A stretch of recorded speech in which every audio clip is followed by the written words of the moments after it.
নমস্কার বন্ধুরা, বাসন্তী রান্নাঘরে আপনাদের স্বাগত জানাই।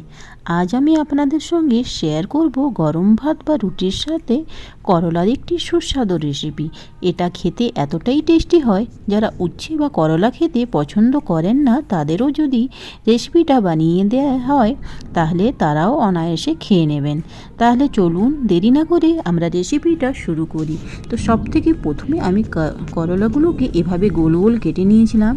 এর মধ্যে আমি দিয়ে দিলাম 1 চামচ নুন আর আমি দিয়ে দিলাম 1 চামচ হলুদ। নুন হলুদ দিয়ে আমি ভালোভাবে করলাগুলোকে মেখে নেব। এরপর আমি 10 থেকে 15 মিনিট পর্যন্ত ছেড়ে দিলাম। দেখুন করলাগুলোর থেকে কিভাবে জল বের হচ্ছে। এইভাবে জলটা আমি হাতে ফ্রেশ করে জলটা বের করে নিলাম। এই জলটাকে আমি ফেলে দিলাম। আর এখন করলাগুলো আমার জলমুক্ত হয়ে গেছে। সব থেকে প্রথমে আমি প্যানের মধ্যে দিয়ে দেবো 3 থেকে 4 চামচ সরষের তেল। সরষের তেলটাকে ভালোভাবে গরম করে নেব। তারপর গ্যাসের ফ্লেমটা কম করে করলাগুলোকে ভালোভাবে ভেজে নেব। একদম ক্রিস্পি আর লালভাবে করলাগুলোকে আমি ভেজে নেব। 7 থেকে 8 মিনিট পরে করলাগুলো আমার ভাজা হয়ে গেছে। এখন একটি প্লেটের মধ্যে এগুলোকে আমি কেড়ে নেব।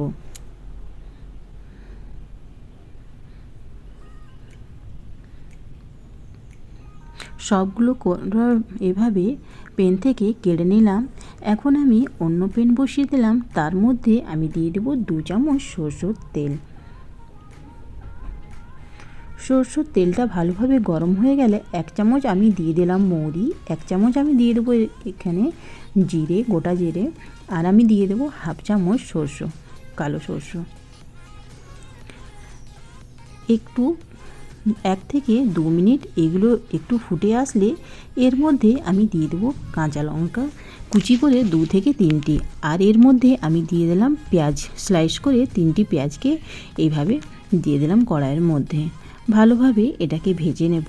5 থেকে 7 মিনিট পর্যন্ত আমি পেঁয়াজগুলোকে ভালোভাবে ভেজে নেব। এর মধ্যে আমি দিয়ে দেবো 1 চামচ নুন। করলাগুলোর মধ্যে নুন দেওয়া হয়েছিল, তার জন্য পেঁয়াজের পরিমাপ নুনটা আমি এর মধ্যে দিয়ে দিলাম। নুন দিয়ে আমি পেঁয়াজগুলোকে ভেজে নেব ভালোভাবে। পেঁয়াজের পরিমাপটা একটু বেশিভাবে দিয়েছি যাতে করলা আর পেঁয়াজের পরিমাপটা সেম থাকলে করলাটা বেশি তেতো লাগবে না। ভালোভাবে পেঁয়াজ আর করলাগুলোকে মিক্স করে নেব। 2 থেকে 3 মিনিট করলা আর পেঁয়াজকে ভালোভাবে মিক্স করে নিলাম। এখন এর মধ্যে আমি অ্যাড করলাম হলুদ গুঁড়ো 1 চামচ, এর মধ্যে অ্যাড করব ধনে গুঁড়ো 1 চামচ, এর মধ্যে অ্যাড করব মৌরি গুঁড়ো আর 1 চামচ আমি এর মধ্যে অ্যাড করব লঙ্কা গুঁড়ো, কাশ্মীরি লঙ্কা গুঁড়ো এর মধ্যে অ্যাড করব। সবগুলো মশলাকে এখন আমি ভালোভাবে মিক্স করে নেব করলার সঙ্গে। 5 মিনিট পর্যন্ত আমি করলাগুলোর সঙ্গে মশলাটাকে মিক্স করে নিলাম। আর এখন আমি ঢাকনা দিয়ে দিলাম 5 মিনিটের জন্য। 5 মিনিট ঢাকনাটা খুলে এখন আর এর মধ্যে আমি দিয়ে দিলাম আমচুর পাউডার। আমচুর পাউডার দিলে একটু টকটক, ঝাল ঝাল, মিষ্টি মিষ্টি সব রকমই লাগবে। আর এর মধ্যে আমি দিয়ে দিলাম ধনেপাতা কুচি। ধনেপাতা কুচি দিয়ে আমি একে ভালোভাবে মিক্স করে নিলাম। তো এইভাবে আমার পেঁয়াজ দিয়ে করলা ভাজা তৈরি হয়ে গেছে। খুবই টেস্টি এই রেসিপিটা। আপনারা গরম ভাতের সঙ্গে, রুটির সঙ্গে এটা পরিবেশন করুন, খুবই টেস্টি লাগবে। দুর্দান্ত স্বাদে আমার করলার তরকারি রেডি হয়ে গেছে।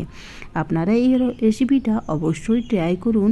আর ভালো লেগে থাকলে আমার কমেন্ট করে বলুন আপনাদের এই রেসিপিটা কেমন লাগলো। আর ভালো লেগে থাকলে আমার চ্যানেলটাকে লাইক, সাবস্ক্রাইব অবশ্যই করবেন। এটা আপনাদের কাছে আমার অনুরোধ রইল।